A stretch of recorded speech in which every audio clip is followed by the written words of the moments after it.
نو زینب بنت جحش رضی الله تعالی عنها دا د نبی علیہ الصلوۃ والسلام د ترور لور ده د دې نیکو او د نبی علیہ الصلوۃ والسلام نیکه یو د عبدالمطلب صاحب د دې د نبی علیہ الصلوۃ والسلام نه مخکې نکاح د زید ابن حارثه رضی الله تعالی عنہ سره شوی و او دا د نبی علیہ الصلوۃ والسلام آزاد کرده غلام او نبی علیہ السلام په زویتوب باندې نیولې و نو چې کله نبی علیہ السلام اراده وکړه چې د زید رضی الله تعالی عنہ نکاح وکړي ځکه زوی ورته ویلی و نو د خپل ترور لور پسې پیغام د نکاح ولیږو وی زه تا خپل زوی زید لغواړم نو دی انکار وکړو او د دې رور و هغه انکار وکړو عبدالله ابن جحش رضی الله تعالی عنہ وی موږ د لوی خاندان سره تعلق ساتو موږ د قریشو د خاندان یو او زما خور به نکاح کوي نو د یو آزاد شوی غلام سره به نکاح کوي ځکه چې عربو کې دا عادت و چې کم سړی به د غلامۍ نه آزاد شوی و نو آزادو خلکو به د هغه سره خپله رشته نه کوله ځکه هغه ته به یې لږ سپک کتل مړی وي دا خو هغه سړی دی چې په غلامۍ کې تیر شوی دی نو زینب رضی الله تعالی هم دا خبره بده وګڼله وی زه به د یو آزاد شوي غلام سره نکاح کوم او د دې چې کوم ورور و عبدالله ابن جحش رضی الله تعالی عنه هغه وی نه زه خپله خور داسې سړي له ورکوم چې هغه غلامي تېره کړې ده موږ دا نکاح نه کوو الله تبارک وتعالی د آیتونه مبارکه نازل کړو وما كان لمؤمن ولا مؤمنة اذا قضى الله ورسوله امرا ان يكون لهم الخيرة من امرهم ومن يعص الله ورسوله فقد ضل ضلالا مبينا یو سړي له هم دا جایز نه دی او یوې ښځې له هم دا جایز نه دی چې کله الله د الله رسول یو فیصله وکړي چې بیا د دوی اختیار د هغې نه وروستو پاتې شي دوی له بیا اختیار نشته چې کله فیصله الله وکړه او د الله رسول وکړه او چا چې د الله او د الله رسول نافرمانی وکړه د ډېر په ګمراهۍ ښکاره سره ګمراه شو د ګمراه شو دا انسان چې کله د آیتونه مبارکه زینب بنت جحش رضی الله تعالی واوریدل او عبدالله ابن جحش رضی الله تعالی د خور ورور د آیتونه واوریدل چې پوه شو چې د آیتونه خو زمونږ متعلق الله نازل کړو چې وما كان لمؤمن ندی جایز یو مؤمن سړي لره نو د مؤمن سړي نه عبدالله ابن جحش رضی الله تعالی مراد دی ولا مؤمنه او نه مؤمن خزل جایز دی چې د الله او د الله د رسول خلاف وکړي د مؤمنه نه مراد زینب بنت جحش رضی الله تعالی عنها چې دا خو الله مونږ ته فرمایلو چې الله او د الله رسول یو فیصله کړي نو تاسو له اختیار نشته دی نو چې څنګه دا آیتونه واوریدل کنه بس وي مونږ د نکاح ته تیار یو مونږ ته دغه رشته منظور ده او صحابه کرامو کنه آمنا وسلمنا بس چې ایمان مونږ وروړو بیا چې الله او د الله رسول سو فرمایل بس پاغي باندې لبیک کو دا نه و چې زه به داسې کوم او داسې کوم د عمر رضی الله تعالی متعلق راضي وی کو هغه به ډیر زیات غوسه او ډیر زیات غوسه او په یو خبره باندې به ډیر زیات کلک ولاړو خو چې دې خبرې نه به خبر شو چې عمر ته خو دا وایي خو د الله کلام دا وایي عمر ته خو دا وایي خو حدیث مبارک کې داسې راځي و عمر رضی الله تعالی بالکل بیا خاموشه ولاړو د قرآن او د حدیث متعلق د هغې نه مخکې تلل بیا عمر خبره نه ده کړې دا د هغه شان و چې هر څومره به په یو خبره کلک ولاړو هر څومره به غوسه و خو چې دا به ورته وویل شو چې د الله حکم دا دی عمره د الله د پیغمبر حکم دا دی عمره ته دا وایي والله د الله رسول دا وایي بس عمر به بیا خپله خبره پرېښې وه یا به خاموش و بس دا د صحابه کرامو عادت و عادت ښه نن زمانه کې هم داسې دي که نه ته به یو سړي پسې لاړ شي یاره روغه وکړه قرآن دا وایي حدیث دا وایي یاره مولوي صاحب ټیک شو شریعت په دا وایي خو پښتونولي هم ده که نه پښتو هم ده که نه ښه وایي او قرآن خو دا وایي شریعت خو دا وایي خو پښتو څه وایي هغه پښتو د سره پښتو نه ده چې د قرآن او د حدیث مخالف وي پښتو هغه پښتو ده چې د قرآن او د حدیث موافق وي موافق صحابه کرامو به چې دا واورېدل چې الله او د الله رسول دا ویلي بس مخکې بله خبره بیا د هغې نه وه بس چې الله او د الله رسول دا ویلي بس مونږ تیار یو نن چې مونږ په څومره په ګمراهۍ کې اخته یو صرف د دې خبرې د وجې نه اخته یو چې مونږ وایو ټیک د مولوي صاحب شریعت به دا وایي خو لکه زما خبره دا ده که نه نو زه به دا خپله خبره کوم که نه نو زینب رضی الله تعالی او چې د هغې رور دا خبره واورېده که نه دا خبره واورېده چې د الله او د الله د رسول دا حکم دی چې د زید رضی الله تعالی سره دا نکاح وکړي. بس هغې مونږ تیار یو، مونږ ته دا نکاح منظور ده. نکاح وشوله خو په نکاح کې جوړ بیا رانغی، د ښځې او د خاوند جوړ نه راتو. د هغې وجه دا وه چې زینب رضی الله تعالی د قریشو د خاندان نه وه، د نبي علیه السلام د ترور لور وه. او زید ابن ثابت رضی الله تعالی هغه آزاد شوی غلام و، نو د زینب رضی الله تعالی په ځان اوچت حسابه.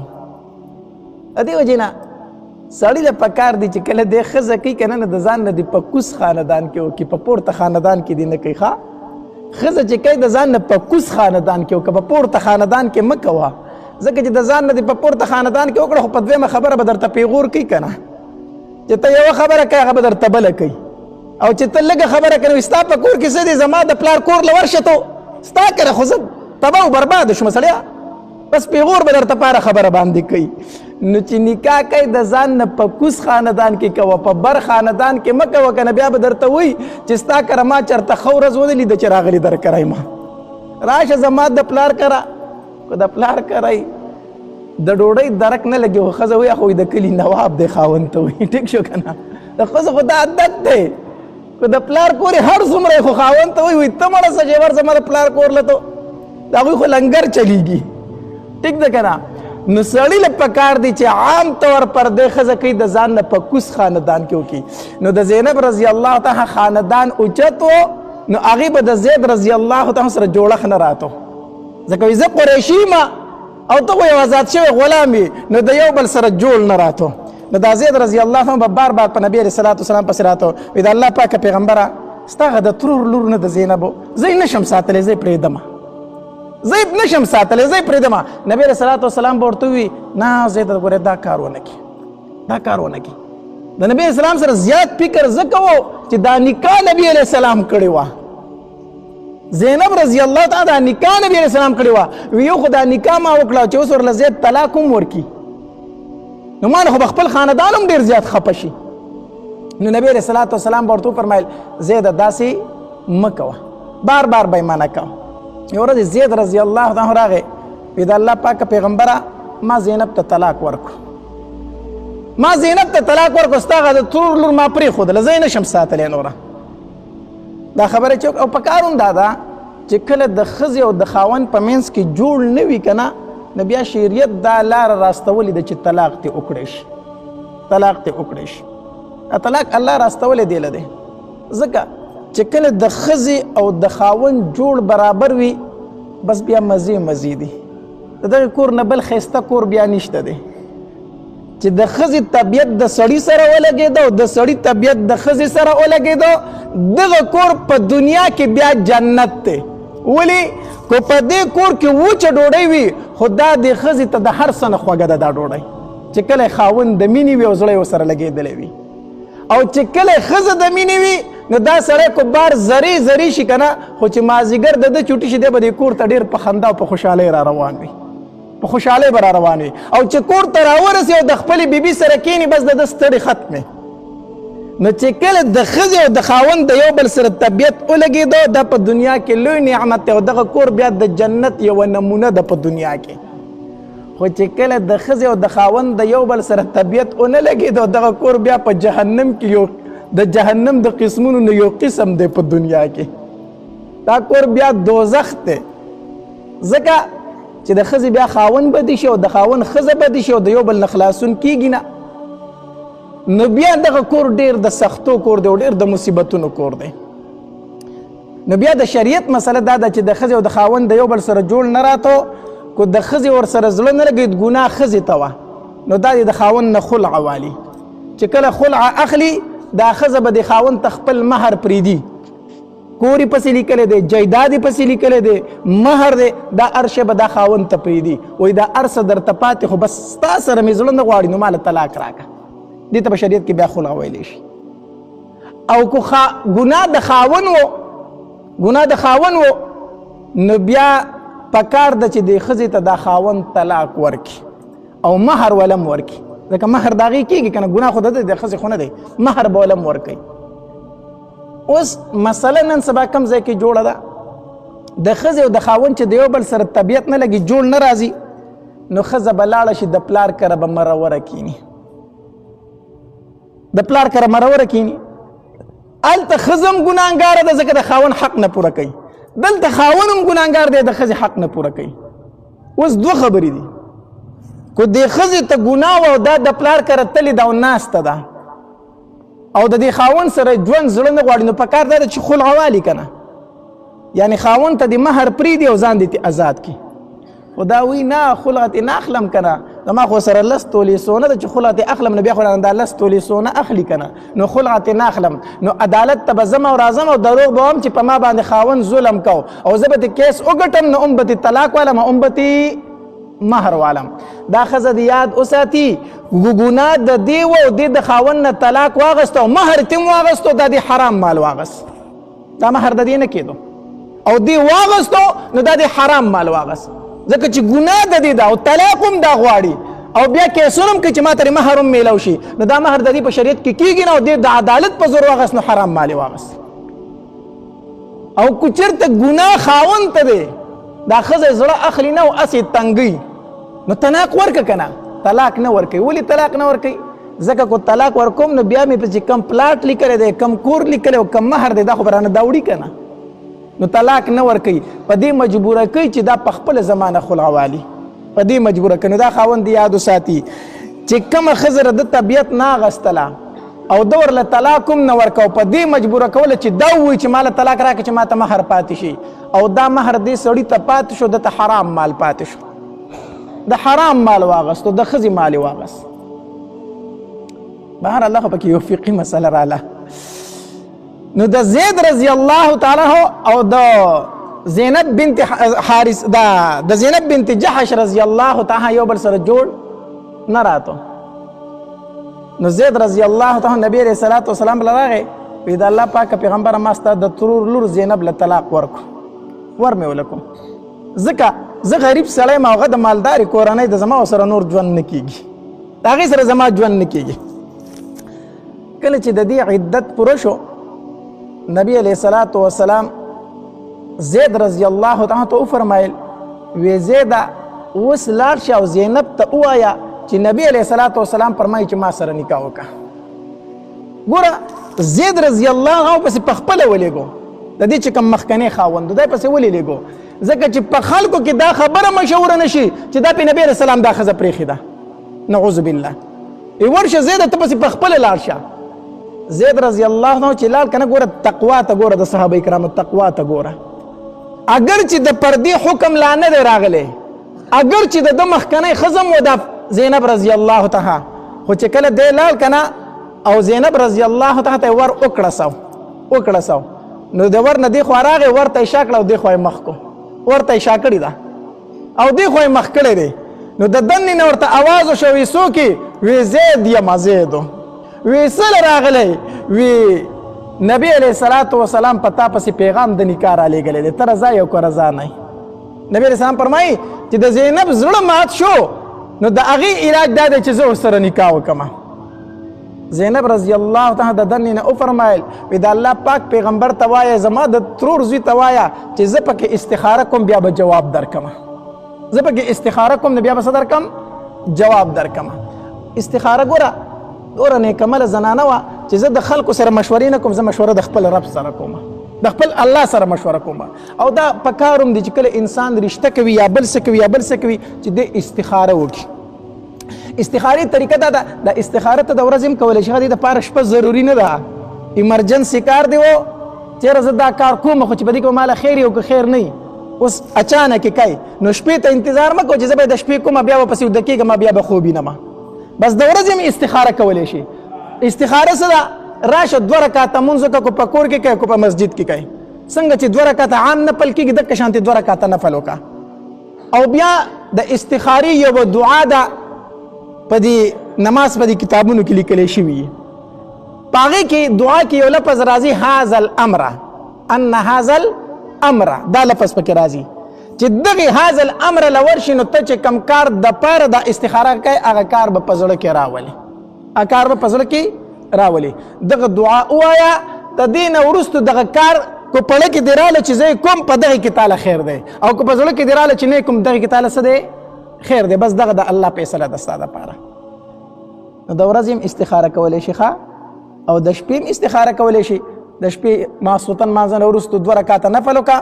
که د عربۍ دا دعا نه درځي نو په پښتو کې ووایه الله دا کار کومه او ماله پکې مشوره راکړه چې وی کم او که وی نه کم، زما دپاره پکې خیر شته او که نشته. دا دعا پښتو غوښتی شي که نه. الله ماله په دې کې مشوره راکړه چې که ماله پکې خیر وي نو زما په زړه کې واچوه چې زه یې وکړمه، او که زما دپاره پکې خیر نه وي نو زما په زړه کې دا واچوه چې زه یې ونه کړم. الله په پښتو کې دا دعا وغواړه او بیا د شپې د راوختې پورې مه کښېنه، اوده شه. نو که خوب دې ولیدو خو سار به یو عالم ته بیان کړي، 3 شپې داسې وکړه. او که خوب دې ونه لیدو بس د هغې نه وروستو چې دې کومه فیصله وکړه دغه فیصله د الله د طرف نه وه. خوب لیده پکې څه ضروري نه دي. نو بهرحال استخاره کول پکار دي د کارونو کې. نو زینب رضی الله عنها فرمایل وی د الله پاک پیغمبر ته ووایه چې زه پکې استخاره کومه. بهرحال ته کله چې دې استخاره کوله الله تبارک وتعالی په اسمان کې فرشتو ته وفرمایل وی ای فرشتو راځئ چې د زینب نکاح وکړو د نبي علیه الصلاة والسلام سره. راځئ چې د زینب نکاح وکړو په اسمان کې د نبي علیه الصلاة والسلام سره. نو د زینب رضی الله تعالی عنها نکاح الله تبارک وتعالی په خپل وکړه د نبی رسول الله والسلام سره په اسمان کې. په اسمان کې خو الله تبارک وتعالی نکاح وکړه، په ځمکه باندې هم هغه کومه طریقه چې هغه وشوه د زینب رضی الله تعالی ورور و هغه نکاح وکړه د نبی علیه الصلاة والسلام سره. د دې وجې نه زینب رضی الله تعالی به کله کله فرمایل وی د الله پاک پیغمبره زه په 3 خبرو باندې ډېر نازېږم، زه ناز کوم په 3 خبرو باندې. نبی رسول الله سلام ورته فرمایل زینب کمی خبرې دي چې ته په دومره ناز کوي؟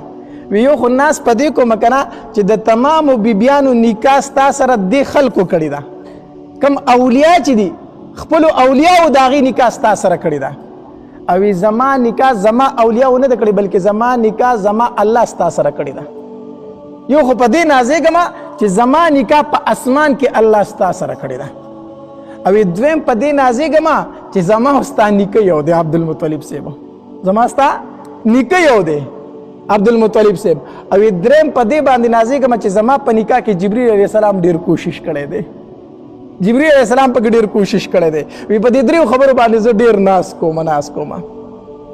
بهرحال دلته د نبی علیه الصلاة والسلام نکاح وشو د زینب رضی الله تعالی سره. کله چې نکاح وشوله او منافقینو خبره مشهوره کړه وی نبی علیه السلام د خپل د زوی د ښځې سره نکاح وکړه، د انګور سره نکاح وکړه. ځکه جاهلیت کې دا خبره مشهوره وه چې چاته به د زوی وي هغه به داسې زوی حسابېده لکه څنګه چې د سړي خپل زوی وي، نو بیا به د هغه ښځه په ده باندې حرامه حسابېدله. نو زید رضی الله عنه خو د نبي اسلام خپل زوی خو نه و که نه، صرف زوی ورته ویلی و.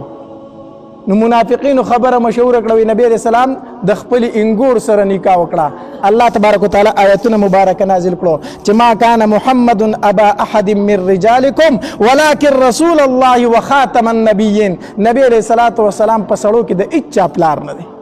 دا پلارو یعنی زید رضی الله عنه ته د زوی نه دی چې دا انګور ده. نو په زینب رضی الله تعالی سره الله د دغه رسم خاتمه وکړه. کو دا آیتونه نوې نازل شوی نو اوس پم داسې وکنه چې چا به یو سړي ته وي چې ته مې زوی نو بیا به هغه داسې زوی حسابېده لکه څنګه چې خپل زوی وي. نو الله په دغه رسم ختم کو چې ګوره دا خپل زوی په شانتې نه دی، د ده ښځه د دې سړي انګورو نه ده. نن سبا ته یو سړي ته وي چې هلکه ته مې زوی یې نو بیا د هغه ښځه ستا انګور کېږي نه. بعضې خلک داسې کوي که نه وایي دا د نکاح رور دی، دا څه شی دی؟ نو د نکاح د رور مزي بیا آزاد زی د ناوې سره په کمره کې ناست دي. دا پکې د کم طرف راغلی دی؟ د نکاح رور نشته دی. پردي خلک نه رونه کېږي وایي دا مې د نکاح رور دی نو بس بیا به دی په کمرې ته آزاد ورځي. دا پکې نشته دی. او وایي دا مې خور ده. مونږ خو ټول مسلمانان د یو بل خویندې رونه یو، بیا خو پکې پردې تاړو ضرورت نشته دی. نه چې چا ته په خوله باندې خور وي رور وي دا په حقیقت کې خور او رور کېږي نه. نو منافقین خبره مشهوره کړه وی نبی اسلام د خپل انګور سره نکاح وکړه. الله تبارک وتعالی د آیتونه مبارکه سکړلو نازل کړو. بیا نبی علیه الصلاة والسلام د زینب رضی الله تعالی خواله ورغې او ولیمه یې وکړله. ولیمه نبی اسلام د یوې بیبي ولیمه داسې نه ده کړې څنګه چې د زینب رضی الله تعالی ولیمه وکړله. یو چیرې و هغه حلال کو، صحابه کرامو ته ویل وی راشئ ډوډۍ وخورئ. صحابه کرام لاړو او ډوډۍ وخوړله. چې کله صحابه کرامو ډوډۍ وخوړله نو ټول صحابه کرام بار ته ووتل. 3 تنه داسې وو چې هغوی د نبي علیه السلام په دې کور کې کېناسته خبرې شروع کړي. په دغه ټایم کې لا د پردې حکم نه و راغلی، پردې حکم نه و راغلی. نو هغوی کېناستل په خپل منځ کې خبرې شروع کړي، د یو بل سره گپ شپ لګاو. نبی علیه الصلاة والسلام لږ ووتو بار ته، چېرې کېدی شي زه راځمه نو دوی به پاسېدلي، خو چې نبی علیه الصلاة والسلام واپس راغی دوی له هغه شانتې ناستو خبرې یې کولې، د یو بل سره به ګپ شپ کې مصروف وو. هغه خبره په نبی علیه السلام باندې لږه بوج شوله. الله تبارک وتعالی آیتونه مبارکه نازل کړو چې کله تاسو دعوت درکړی شي که نه او دعوت خو وخوړو بیا ځئ خورېږئ، خبرو دپاره مه کښېنئ، د خبرو دپاره بیا مه کښېنئ. اوس هم دا مسله ده ښه، چا درله دعوت درکړو د ډوډۍ، نو تا ته وي چې هلکه غرمې ډوډۍ له به ته راشي، نو داسې مه کوه چې نه خو بجو له پسې لاړ شي، صحیح ده که نه؟ هغوی به تیاري کوي، ته به ورته په دیره کې په کور کې ناست نو ستا سره هغوی څه وکړي چې کوم ټایم یې درته د ډوډۍ ښودلی دی نو ډوډۍ ټایم له به ځې ښه، او چې کله دې ډوډۍ وخوړله که نه نو بیا داسې مه کوه چې بالغ ځان ته رانږدې کړې او ډډه ووایو کیسې شروع کړې، صحیح ده؟ ډوډۍ دې وخوړله بس دعا کوه پاسه وایه مونږ لاړو. دا طریقه ده ښه، طریقه دا ده چې د ډوډۍ دعوت درکړه شو ټایم له ځه. زمونږ خلکو څه طریقه مشوره کړې ده چې لاړ شي او ډوډۍ وخوري بس وایي هلکه زه ځمه. نو زمونږ خلک وایي مړه داسې هوټل خو نه ده چې ودې خوړه ځي، نو خو ډوډۍ له دې راوستې ومه که نه څه ناستې له خو دې نه هم راوستې، تا ما ته ډوډۍ له به راشي نو رالم ډوډۍ مې وخوړه اوس څه شي ته کښېنمه، صحیح ده که نه؟ څه شي ته کښېنم، څه چل دی؟ ډوډۍ دې وخوړه بس زه ځه الله، دوی به هم فارغ شي ته به هم په خپلو کارونو پسې ځې. دا د شریعت طریقه ده ښه، خو دا خو مونږ وزګار خېږو که نه په مخ د ځمکه زمونږ کار بل نشته دی، نو چې ډوډۍ دعوت راکړې نو په 10 بجو پسې به لاړ شو، او چې ډوډۍ وخورو بیا بالښتونه رېږدي کړو نو د مازدیګره پورې غرمې ډوډۍ له به تلې مازدیګر، نو کار دې نشته، نو ناست په ته نه چې کار دی نو بیا به ته نه وې ناستو. نو د شریعت طریقه دا ده چې بیا پاسه ځه. نو الله تبارک وتعالی آیتونه مبارکه نازل کړو چې کله دعوت درکړی شي دعوت ټایم له ځئ، ډوډۍ خو خوړه بیا خبرو ته مه کښېنئ، پاسې ځئ خورېږئ. الله آیتونه نازل کړو او د پردې حکم راغی چې د نبي علیه الصلاة والسلام د بیبیانو نه د نن نه بعد څه شی غواړئ د پردې نه اخوا به غواړئ. الله تبارک وتعالی د پردې آیتونه نازل کړو. به هر حال دا د زینب رضی الله تعالی سره د نبی علیه الصلاة والسلام نکاح وشوه، او دا زینب رضی الله تعالی ډېره نیک عمله زنانه وه، ډېره نیک عمله زنانه وه. حدیث مبارک کې راځي دا سخي ډېره وه. عایشه بي فرمایي یو ځل نبي علیه الصلاة والسلام وفرمایل وی تاسو کې به د ټولو نه لومبې زما خواله هغه ښځه راځي چې د چا لاسونه اوږدوي. نبي علیه السلام دا موږ ته په ژوند باندې فرمایلي وو چې په ټولو لومبې کې به زما سره آخرت ته هغه تنه تاسو کې ماله راځي چې د چا لاسونه اوږدوي. وی چې کله نبي علیه السلام وفات شو که نه نو موږ چې بیبیانې به کېناستو نو د یو بل سره خو به لاسونه میچ کول چې د کومې بیبي لاس اوږد دی دا به لومبی مړه کېږي، موږ به د یو بل سره لاسونه میچ کول. وی په نبی علیه الصلاة والسلام پسې د ټول نه لومبې چې وفات شو هغه زینب رضی الله تعالی. وی موږ بیا وروسته پوه شو چې د نبی علیه السلام مقصد څه و، موږ کوم مقصد اخیستی و. د نبی علیه السلام مطلب دا و چې د کومه بیبي پکې سخي ډېره وي، لاس اوږده معنه چې سخا پکې ډېره وي، او موږ ظاهري لاسونه د یو بل سره ناف کول. وی په موږ ټولو کې سخي چې ونه هغه زینب رضی الله تعالی وه. یو ورځ وله عمر رضی الله تعالی 12,000 اشرفۍ راولېږلي. وی زینب ته وایي چې دا ستا خرچه ده، د کور خرچه ده. وی دا زما ده؟ وی او وی دا خو ډېره زیاته ده. کپړی پې وغوړوله داسې. خپله یوه خادمه یوه نوکره هغې ته وي دې کپړې نه لاندې لاس منډه چې څوک غریبانان راځي پیسې ورکوه. 12,000 دینار او 12,000 دیناره د سرو زرو پیسې وي چې څوک راځي بس لاس منډه ورکوه ورله پیسې، لا کپړه پې وغوړوه. نوکره ناسته وه چې څوک غریب به راته سوالګر به راته لاس پې منډه پیسې به یې ورکولې، لاس پې منډه پیسې ورکولې. چې د نوکرې پای کپړه لاس و نو سر لاندې ته ډېرې لږې غونته پیسې ښکاري دي. دا نوکره ورته وایي زینب امهات المؤمنین د مؤمنانو مور تا خو ټولې پیسې په خلکو ویشلې نو چې ماله دې پکې هم څه راکړی وی که نه ولې زما پکې څه حصه نه کېږي کو چې ماله خو دې پکې هم څه راکړی وی که نه زما په لاس دې ټولې تقسیم کړې ماله دې پکې څه شی رانه کو. وی ښه ته خو رانه هېره وې د کپړې د لاندې چې څومره پیسې دي هغه ته واله ځه هغه ته واله. وی چې کپړه مې ترې راټوله کړه نو صرف 80 دیناره پاتې شي وو، 80 دیناره دا د سرو زرو پیسې وي دا پاتې شوي. ما ته د 80 پاتې شي دا وی چې زه دا ته واله ځان لی اوسه دا ته واله ځان لی اوسه. دومره سخا وه سخا پکې او د ټولو نه زیاته رښتینې وه، رښتیا پکې ډېر زیات و، رښتیا پکې ډېر زیات و. الله چې په عایشه رضی الله تعالی تهمت ولګېده که نه نو د دې زینب رضی الله تعالی خور وه دا هم د منافقینو سره په هغې کې شامله شوې. دا صحیح مؤمنه وه خو هسې دوکه شوه د منافقینو په خبرو کې راله. د هغې سره شریکه شوه. نو نبي علیه السلام د دې نه تپوس وکړو، وی زینب ته د عایشه متعلق څه وایې؟ ما ته ووایه که نه ستا څه رایې ده؟ دې ورته وایي د الله پاکه پیغمبره قسم په الله چې د عایشې نه د خیر نه ما سوا ما بل شی نه دی لیدلی. د عایشې نه د خیر نه ما سوا ما بل شی که نه دی بن وسی وه، موږ چې د پښتو کې بن وایو. نو دې به وایي چې راشه موکی ده او د نبي علیه السلام پکې د ټول نه زیاته مینه د دې سره ده، راشه ته پکې هم خپل کار وکړه چې پرېږدي. دې ورته وایي ما د عایشې نه د خیر نه ما سوا بله خبره نه دی لیدلې. یو ځل نبي علیه السلام مال غنیمت تقسیمو، نو د زینب رضی الله تعالی په منځ کې پکې خبره وکړه چې خبره وکړه عمر ته وایي چپ شه مړی. عمر غوسه ډېره ورته کړه، وایي چپ شه ته ولې په منځ کې خبرې کوي؟ نبي علیه السلام ورته وفرمیل عمره دې نه کلار شه دې نه کلار شه، دې ته څه مه وایې، دا خو اواهه ده، زینب خو اواهه ده. صحابه کرام ورته وفرمیل د الله پاک پیغمبره اواهي څه مطلب؟ وایي د ابراهیم علیه السلام متعلق الله تبارک وتعالی نه فرمایي چې انه لأواه حلیم. اواهي مطلب دا دی چې دا ډېره نرم دله ده، د دې زړه ډېر نری دی، نو دې ته غوسه کېږه مه، دا په زړه باندې نرمه ده ډېره زیاته، دې ته څه مه وایه.